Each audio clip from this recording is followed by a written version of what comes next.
Assalamualaikum warahmatullahi wabarakatuh. Bismillahirrahmanirrahim. Alhamdulillahirabbil alamin.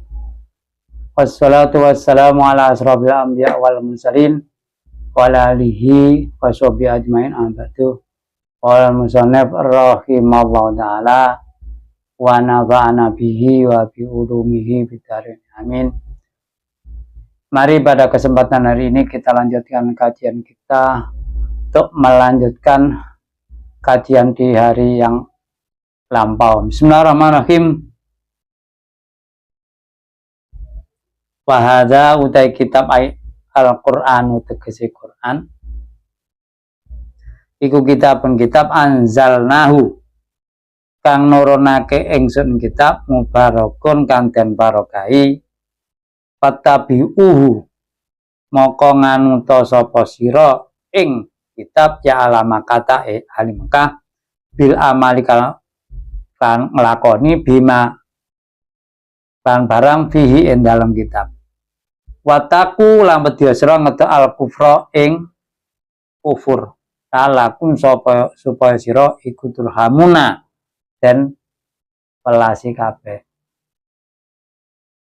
Kitab yang diturunkan lewat Rasulullah yaitu Quran. Ini kan kalau di sini karena pada masa itu ya ditafsiri kepada ahli kitab. Maaf, ditafsiri kepada orang kafir Mekah ya. Nah, kalau sekarang ya tidak hanya orang kafir Mekah ya, semuanya ya. Kitab itu silakan dijalankan isinya supaya kamu mendapat barokah dalam arti ya dalam hidup ini ya bisa membedakan antara yang benar dan yang salah. Misalkan orang jahiliyah menyembah berhala, tidak boleh membunuh anak wanita yang dikubur hidup-hidup juga tidak boleh ya. Ya nanti supaya juga mendapatkan rahmat baik di dunia utamanya di akhirat yang mendapatkan balasan yang baik di sisi Allah Subhanahu wa taala. Itu di masa itu di sini ditafsiri orang kafir Quraisy. Kalau sekarang ya semua manusia ya yang tahu tentang ayat ini.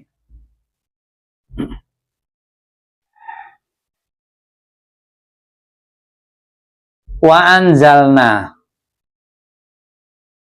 anzalnahu tegese nurunake ingsun ing kitab li Allah takulu sebab yen ta orang ngucap sapa sira innama unzila angin bedine den turunake apa alkitab kitab ala taifatani ing antase pandan loro ayauti teke yauti wan nasonan nason mingkobina saking sadurunge ingsun wa ila setune uta satemene ingsun mukhafafatun intu mukhaf dadi inna tapi in ya pas mau te isime in iku madun den buang aina tegese ingsun iku kuna ana sapa ingsun andirasatim saking macane utawa maca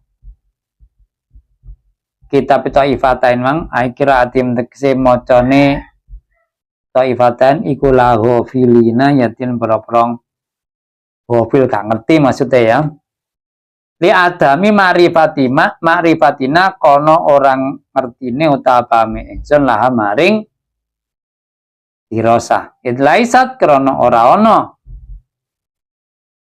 apa dirasat iku bilugatina kan maksudnya ini kan utamanya Allah menurunkan Al-Quran tadi ya supaya orang kafir itu menjauhi kekufuran di dunia dapat berkah di akhirat juga mendapatkan tempat yang baik kan gitu ya meninggalkan hal yang diharamkan oleh Allah dan di turun Al-Quran itu supaya gak protes utamanya nanti setelah dibangunkan dari kubur di akhirat nanti. Oh itu dapat kitab, saya tidak dapat. Nah, kenapa? Lah kalau yang kitab Taurat, kitabnya kan pakai bahasa Ibrani, bahasa Suryani, ya, bahasa zaman dahulu ya. Nanti kalau disuruh mempelajari itu, wah aku lu kayak sok moco. Maksudnya sulit memahami. Seperti orang kalau sekarang di era milenial ini sih untuk literasi agak mudah karena apa? Apalagi ada AI ya.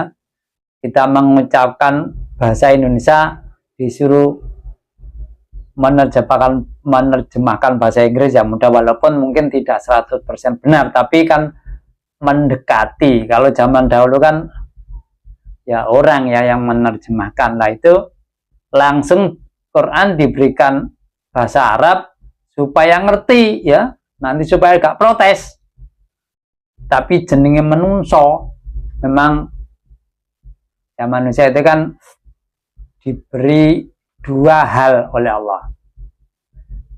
Ada nafsu itu ya, ada keinginan baik dan ada keinginan untuk jelek. Ya gak ada manusia baik tok, baik saja, ya gak ada manusia jelek saja. Lumrah ya, ada yang baik dan ada yang jelek. Tetapi kita tetap berusaha untuk berbuat baik. Kalau pas berbuat jelek, minta maaf kepada Allah. Kalau berbuat baik, ya minta diridani. Dengan diridani harapannya dapat pahala kan gitu. Jangan sampai berbuat jelek, minta ridho. Ini kan tersesat ya. Bisa keluar dari Islam ya. Jadi diturunkannya Al-Quran itu utamanya nanti di akhirat gak ada hujah, gak ada apa ya, protes. Wadikai Al-Quran sesuai dengan bahasanya, mudah dimengerti apa yang ada di dalamnya, supaya dijalankan, tidak protes kan gitu ya. Kalau disuruh mengerjakan yang ada di Taurat dan Injil beda bahasa. Wong bahasanya mengerti aja malas mempelajari, apalagi bahasanya tidak familiar, tambah malas kan gitu ya. Jadi era sekarang ini kan ya sama ya, orang kalau disuruh diajak kebaikan malas, kalau menuju kejelekan semangat. Nah, itu ya. Nah ini kan apa namanya, kalau kita melihat nabi-nabi itu rata-rata kan ya semua nabi kan maksum, dan Allah memberikan apa namanya derajat tinggi para nabi itu utamanya kan bukan dari harta benda. Ya ada nabi yang punya kedudukan tinggi seperti Nabi Sulaiman jadi raja, tapi ya dia saja tidak mewariskan kepada keturunannya. Kalau seandainya manusia biasa kan mesti mewariskan keturunan, ada Sulaiman 1, Sulaiman 2 dan sebagainya.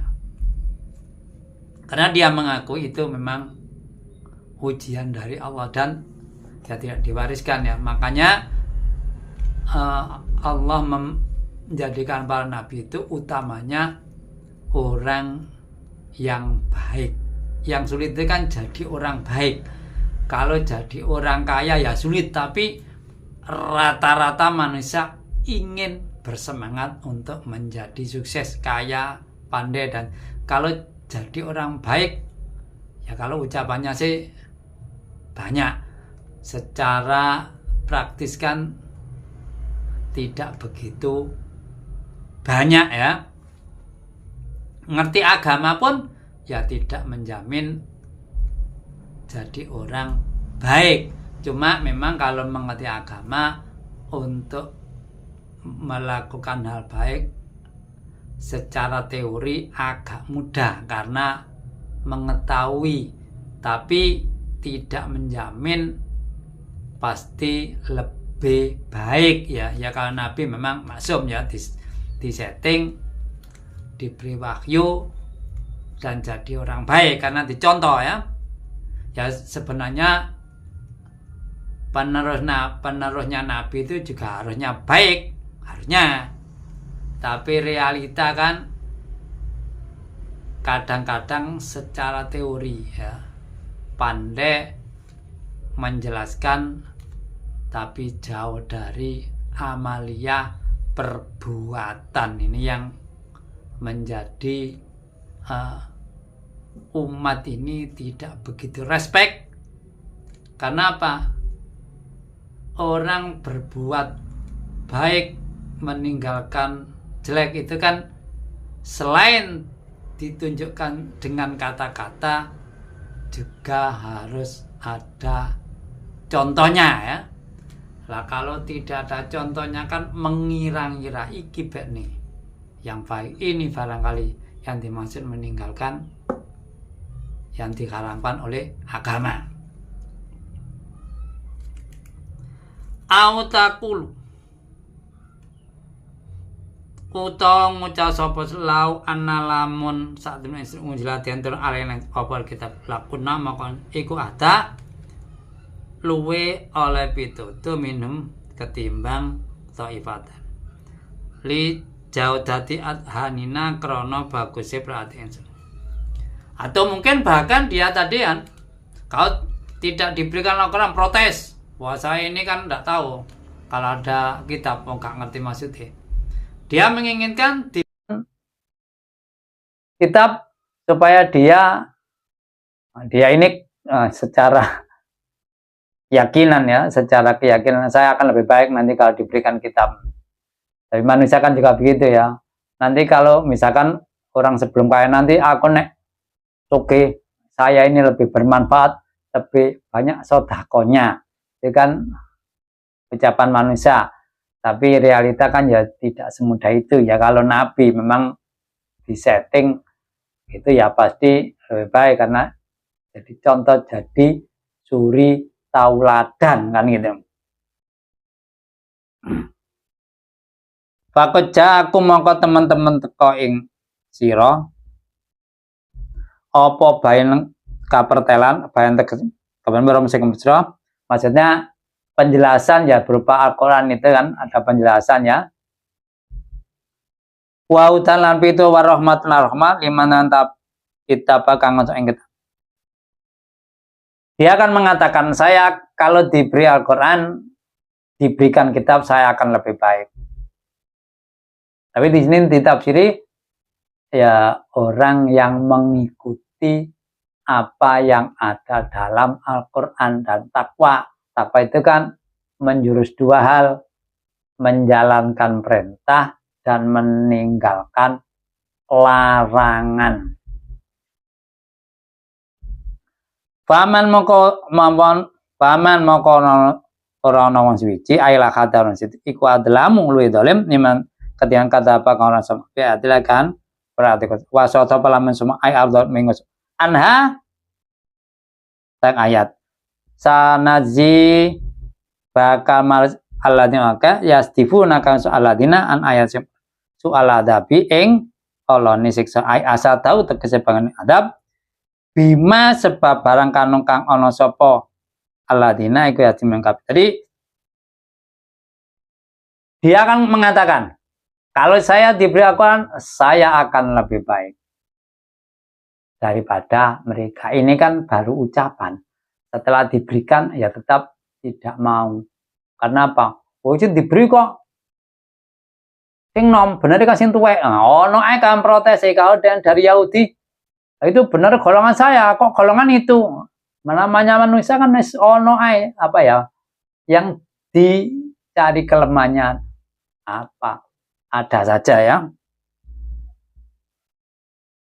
Di sini disebutkan tidak ada orang yang lebih zalim daripada orang yang mendustakan ayat-ayat. Dikai Al-Quran gak percaya malah disalahkan. Bagaimana?